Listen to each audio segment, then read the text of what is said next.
Dear Dr. Love, may mga sandaling nagrereklamo tayo dahil sa mga bagay na hindi natin nakukuha. May mga sandaling nagrereklamo tayo dahil sa maliliit lang na gusot sa buhay. Ang hindi natin nare-realize, mas pinagpala pala tayo kaysa sa ibang mga tao.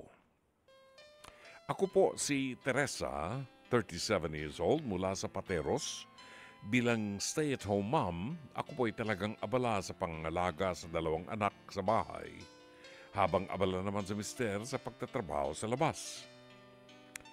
Katulad ng karamihan sa atin, madalas din po akong umorder ng items online, lalo na kapag sale, at para sa mga anak namin. Nang minsang dumating na ang parcel ko para sa ternong sando at shorts ng mga bata, nakita kong may nakalakip na bond paper. May mga nakaprint dito pero pagtingin ko sa likod nito, may sulat kamay. Sulat pala ng mula sa inorderan ko ng mga damit na almost 1,000 pesos. Ang sabi po sa sulat, "Dear customer, thank you for supporting our small business. Your support will surely help for the medication and hospitalization bills of my 3-year-old daughter, and may God bless you always." Naantig ako sa nabasa ko, Dr. Love, kahit maliit lang na halaga na bili ko.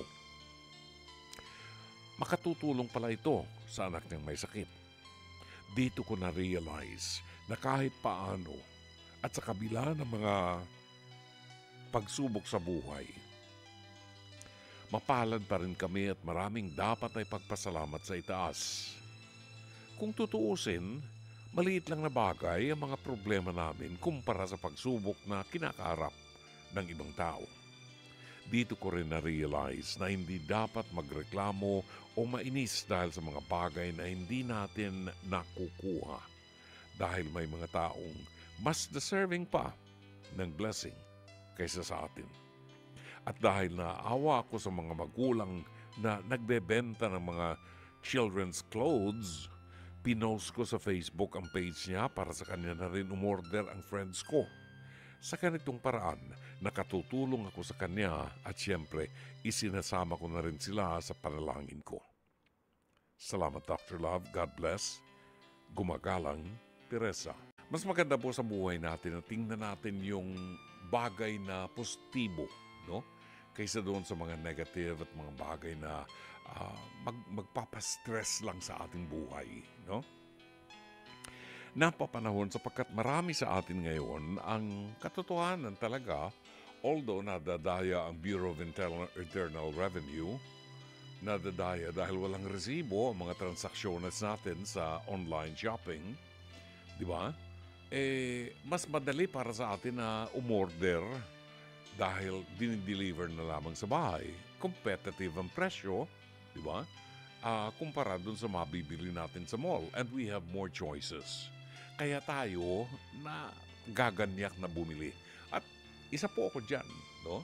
Marami na ako nabili. At maraming beses na rin akong naloko sa Meta, sa Facebook, yung mga nag-advertise doon. So, natutuhan ko na yung mga legit. Minsan, kahit sa legit, depende sa sellers, di ba? Depende sa seller. Minsan naluloko ka rin. Pero yung story nitong si Teresa, bumili siya doon sa online dahil siguro komportable siya, convenient para sa kanya, bumili ng sando para sa kanyang mga anak na gagamitin sa eskwelahan. Pero na-surprise siya nang dumating sa kanya, more than 1,000 lang ang halaga ng kanyang pinamili. Nang dumating sa kanya, may nakasulat na handwritten note na nagpapasalamat sa kanya na yung kanyang pinamili ay napakalaking tulong para doon sa mag-asawa na nagnenegosyo. Yung maliit na negosyong yan para masuportahan ang pangailangan sa gamot at hospitalization ng kanyang anak na 3 years old na anak na babae. Hindi po lahat makikita natin dito na yung seller ay sincero sa kanyang puso, sa kanyang ginawa.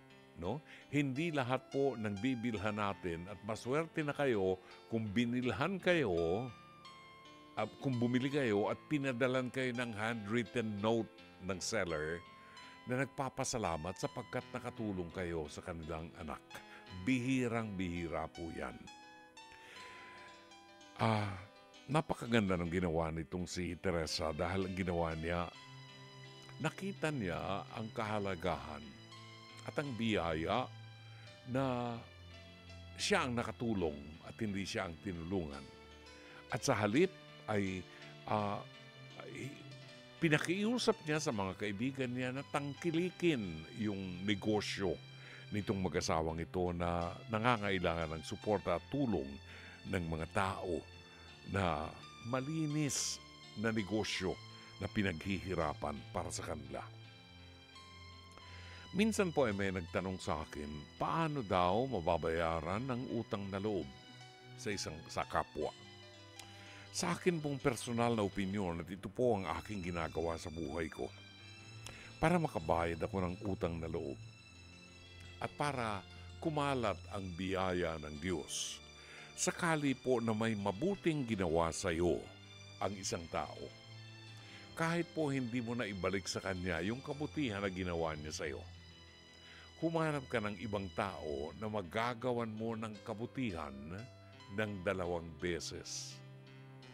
Kung minsan lang ginawa sa iyo ng isang tao na gawan ka ng mabuti, gumawa ka ng kabutihan sa ibang tao ng 2 beses lang. And I tell you, 2 beses ang biyaya na tatanggapin mo buhat sa Diyos. Nawa ang kasaysayang ito ni Teresa ng Pateros ay makapag-iwan sa atin ng isang idea na maaari nating pagnilayan upang maging mabuting tao tayo sa mga darating na araw. Sana'y natulungan kayo ng palatuntunang ito. As always, Dr. Love. Mga kapatid, ito po si Brother June Banaag. Dito tayo sa totoo. Dito tayo sa True FM. Mag-subscribe at i-follow ang mga social media accounts at True Network PH sa FB, Instagram, X, YouTube, TikTok, and podcast.